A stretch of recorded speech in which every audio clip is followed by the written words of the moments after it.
Hey everybody, it is episode 5 of The Art of Endurance, my weekly show. I missed last week, and I'm coming to you early this week. I know I tried to do it on Thursday, but that has not been the case, and I apologize for that, but I do try to get on here once a week and kind of just unpackage some of what I'm doing for my training, what lessons I'm learning, because with the art of endurance, that is life encapsulated in an endurance analogy, endurance sport, and how I use it to have helped me get to this place that I am now, where I'm healthier and happier than ever been before. And that was, healing post-military separation and post-traumatic stress disorder and all these things. Endurance sport really helped me understand it, how to endure athletic achievement or tough workouts, and then how to endure life. And that was the correlation that I really drew. And so this is kind of a way that I just kind of sit down and talk about specifically what's been going on this last week. And we are in a training build to Ironman Wisconsin, less than 5 weeks away. We'll be racing that. And I have a little bit of a score to settle because Ironman Coeur d'Alene didn't go my way. And so I'm looking for a little redemption. That's going to be motivating for me in the swim. You can rest assured that when I get out of the swim on that September 9th, I think it is, or whatever it is, I'm going to be pretty pumped because I know I'm going to complete the rest of that course. In my mind, it's just if I can conquer that swim, that's going to be a big deal for me. And so today I want to talk about this last week and a half of training. And really the theme has been fatigue, failure, and hay in the barn, this concept of hay in the barn. And I'll get to that. But first, this is like the big volume stuff. This is where when you're building up, and you see a lot of it, Leith, we just had the CrossFit games we're on, and whenever you see CrossFitters on TV or whatever, they're going hard all the time and like collapsing on the ground. And what I've come to understand is that that's not the way they train all year round. And so it is with us and triathletes.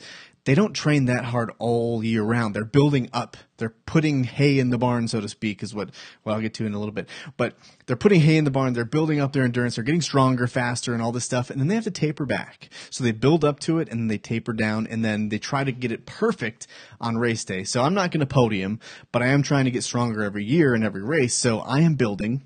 And this week, I believe, is my biggest volume week. A lot of hours. On Friday will be my long 6-hour bike, and I've been building up to that, and then a half-hour run after that, and then you get these long endurance runs, 3 hours last week for one of them, and then the rest of the stuff just filters out, and it just adds up a lot. You're putting a lot of endurance and durability into your body.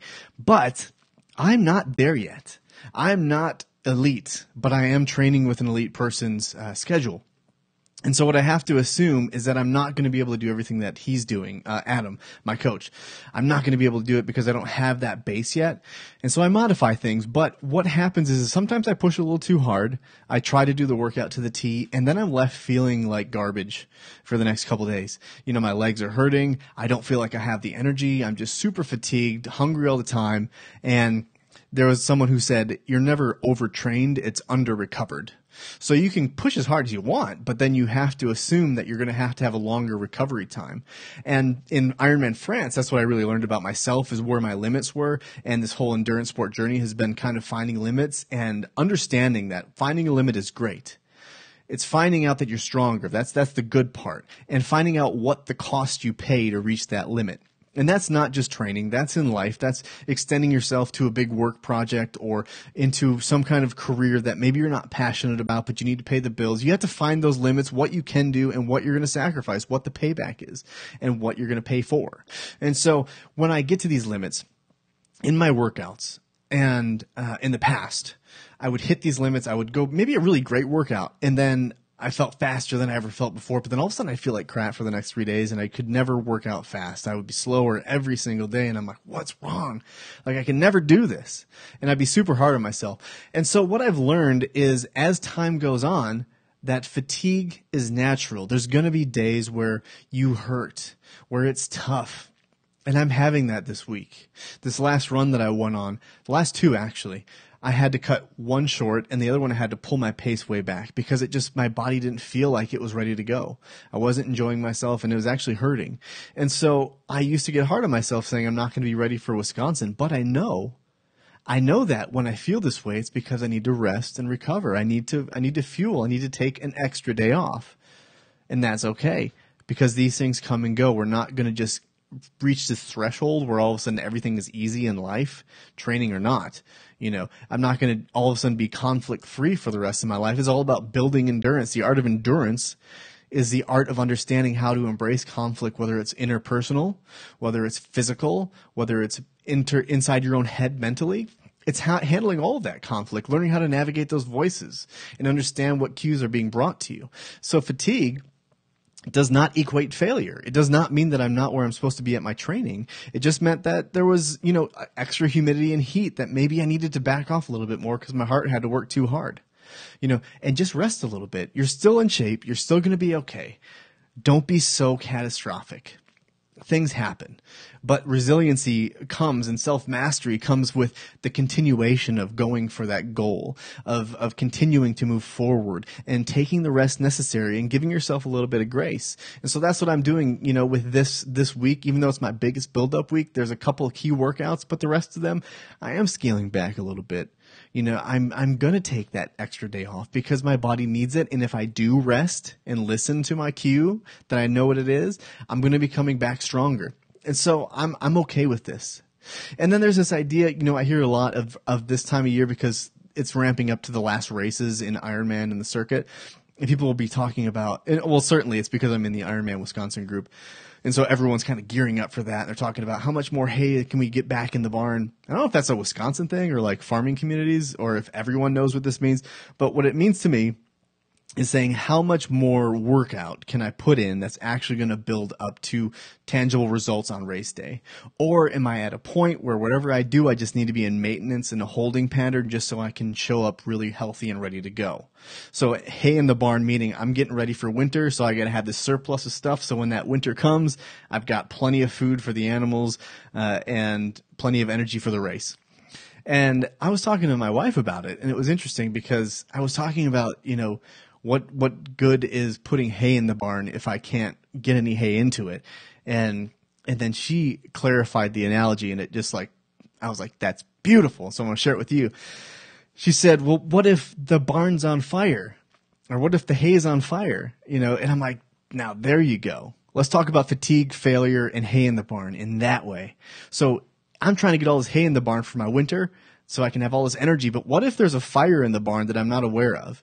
And I just keep shoveling. I put all the hay I want into this barn, but it's all igniting into fire and burning up as soon as it enters the barn. So there's no reserve. There's no actual growth that's occurring. I'm not stockpiling anything. I'm just wasting a bunch of energy shoveling, pitchforking hay into a barn, baling hay into a barn that's burning. It's fruitless. And so what that means in the physical realm of what I'm doing right now is I could be investing all this time and energy, every workout to the T. This is high aerobic. I'm going for it at 160 beats a minute, even though my legs are shot and I'm feeling really weak. I could probably hurt myself. I'm pitchforking hay into a barn that's burning. My body is literally burning, just eating up all of my energy stores, chewing away all of my muscle. I can't fuel it enough because I've not allowed it the time to recover. And so we got to put out that fire, and we got to figure out what that fire in our life is that needs to be put out. And for me right now, this week is rest and recovery. So what did I do? Instead of the workout the way I needed to do it, I invested more into my daughters. I hung out with them around the house and just was with them while I got a little bit of work done. Then I was playing with them, and it changed so much in my oldest girl, and it was a beautiful thing to watch. So that was me putting out a fire. But if everything around me is not going well and I just invest everything physically into this training build to Ironman Wisconsin, everything's on fire. I mean, I can't neglect that which is most important, which is my family and my own physical health. I got to be smart. We have to be smart with how we apply our energies and why, when there's a fire present, why we keep fueling it instead of stopping it. What are we investing ourselves into too much? How much time do I need to spend?